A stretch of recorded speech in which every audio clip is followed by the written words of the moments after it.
บริษัท Mail App Incorporated ร่วมมือกับกระทรวงเทคโนโลยีและการสื่อสารศูนย์รัฐบาลดิจิทัลและบริษัท Adjustment Technology จำกัดผู้เดียวจัดสัมมนาภายใต้หัวข้อการขับเคลื่อนการหันเป็นรัฐดิจิทัลและบริการดิจิทัลเพื่อสนับสนุนเศรษฐกิจดิจิทัลของสปป.ลาวงานนี้มีขึ้นก็เพื่อนำเสนอถึงบทบาทสำคัญของการหันเป็นดิจิทัลในการเสริมเศรษฐกิจดิจิทัลและนวัตกรรมของลาวและการนำใช้ระบบ Mail App จากทูตอันดับหนึ่งของสถานทูตอินเดียประจำสปป.ลาวกองประชุมสัมมนาครั้งนี้มีขึ้นก็เพื่อเผยแพร่เวียกงานกันหันเป็นรัฐบาลดิจิทัลบรรดาการบริการต่างๆของภาครัฐและเอกชนซึ่งส่งเสริมการพัฒนาเศรษฐกิจดิจิทัลของสาธารณรัฐประชาธิปไตยประชาชนลาวและผู้เข้าร่วมยังจะได้รับรู้และรับฟังการนำเสนอเกี่ยวกับระบบ Mail App ซึ่งอาจเป็นแพลตฟอร์มทางเลือกเพิ่มที่จะอำนวยความสะดวกให้ผู้สวมใช้ในการดำเนินธุรกิจและชีวิตประจำวันในบทกล่าวเปิดทานผู้ต่างหน้าจากกระทรวงเทคโนโลยีและการสื่อสารทานคำแพงอินทราห้องหัวหน้ากรมได้กล่าวว่าการหันเป็นดิจิทัลของสาธารณรัฐประชาธิปไตยประชาชนลาวประกอบด้วย3เสาค้ำคือรัฐบาลดิจิทัลเศรษฐกิจดิจิทัลสังคมดิจิทัลแม่นการหันคนเพื่อนำเอาเทคโนโลยีและเครื่องมือดิจิทัลเข้ามานำใช้ในขงเขตของการพัฒนาเศรษฐกิจสังคมการบริหารเวียกงานของภาครัฐก็คือการดำเนินธุรกิจการใช้ชีวิตการเป็นอยู่ของทั่วสังคมการพัวพันการผลิตมีประสิทธิภาพและมีคุณภาพใหม่ที่ดีขึ้นกว่าเก่า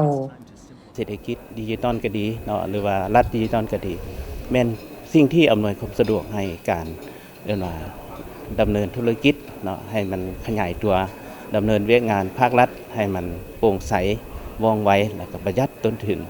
เนาะอันนี้แม่นสำคัญหลาย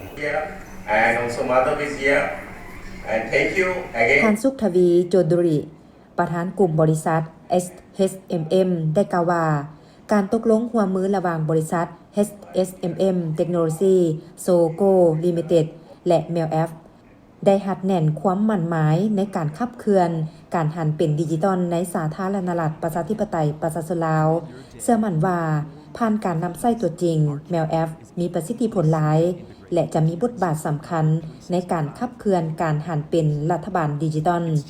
บริการดิจิทัลเพื่อสนับสนุนเศรษฐกิจดิจิทัลทางภาครัฐและเอกชนของสาธารณรัฐประชาธิปไตยประชาชนลาว Now we are going to in the server have to make in Laos in server our own server and also we change this to Lao language also. This is our main point and this is the many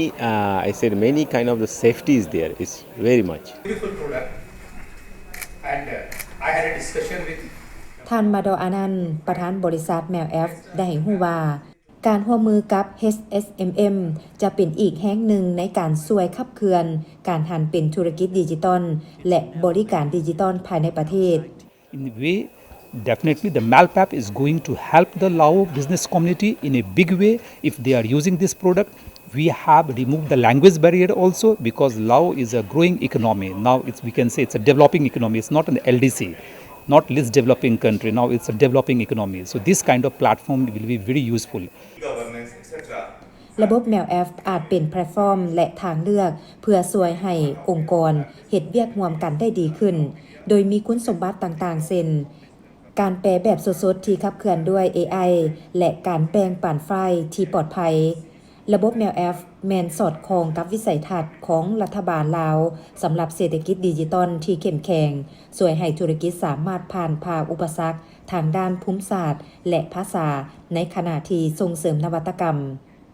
ในปัจจุบันเศรษฐกิจดิจิทัลได้กลายเป็นกำลังแห่งขับเคลื่อนหลักของเศรษฐกิจโลกเกือบว่าทุกประเทศในโลกได้วางยุทธศาสตร์ในการพัฒนาเศรษฐกิจดิจิทัลบางประเทศก็ได้ก้าวไปถึงเศรษฐกิจ AI และเทคโนโลยีดิจิทัลได้สร้างกาลโอกาสใหม่สิ่งท้าทายหลายอย่างให้แก่การดำรงชีวิตและการพัฒนาเศรษฐกิจสังคมของทุกๆประเทศ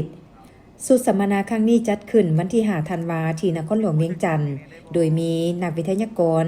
จากสมาคม ICT และดิจิตอลของลาว บริษัทลาวโทรคมนาคมมหาชน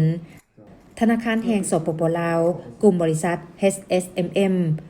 บริษัท MELF จำกัด และบรรดาทานต่างหน้า กระทรวงเทคโนโลยีและการสื่อสาร องค์การจัดตั้งภาครัฐ บริษัทวิสาหกิจทางภาครัฐและเอกชนที่เข้าร่วมกองประชุมสัมมนาในครั้งนี้100 กว่าทาน Okay.